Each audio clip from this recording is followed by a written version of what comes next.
Hi guys, most welcome to a new tutorial. First of all, like and subscribe my YouTube channel.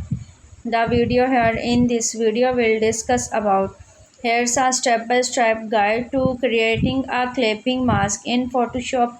Open the image you want to use in Photoshop.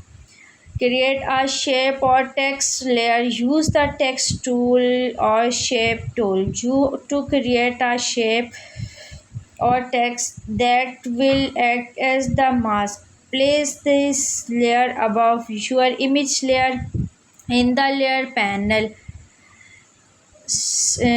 Position the layer, ensure the shape or that and is directly above the image layer in the layer panel. Position and style as needed. Done.